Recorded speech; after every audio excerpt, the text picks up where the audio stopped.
आज ହେଇଥିଲା ଅଣ୍ଡା ତରକାରୀ ପୁରାପୁରି ମେନ୍ ଆଇଟମ୍ ଯେନ୍ଟାକି ଟେଷ୍ଟ ତ ବହୁତ ବଢ଼ିଆ ଲାଗୁଥିଲା। ବହୁତ ଦିନ ନି ଖାଇଥାଇ ବି ତ ଖାଇଲାକେ ପୁରା ମସ୍ତ ଲାଗଲା।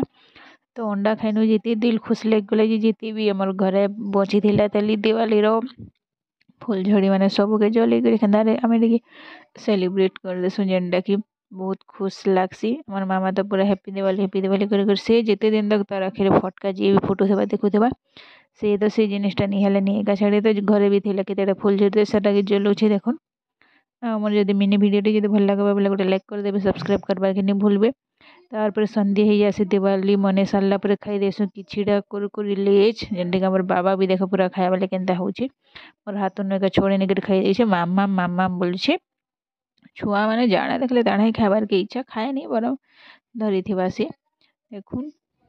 ତାପରେ କୁରକୁରି ସବୁ ତ ଖାଇକରି ସେଲିବ୍ରେଟ୍ କରି ଯାଇଛନ୍। ତାପରେ ସନ୍ଧ୍ୟାରେ ଟିକେ ଚିକେନ୍ କଷା ହେଲେ କେନ୍ତା ଲାଗ୍ବା ବୋଲସୁଁ ଆଉ କୁରକୁରିକେ ରଖିଦେସୁଁ ଅଧା ନି ଖାଇପାରୁ ବୋଲସୁଁ ଆର୍ ସତେ ହେଇଯାଏସି ଚିକେନ୍ କଷା ରୁଟି ଦାଲ୍।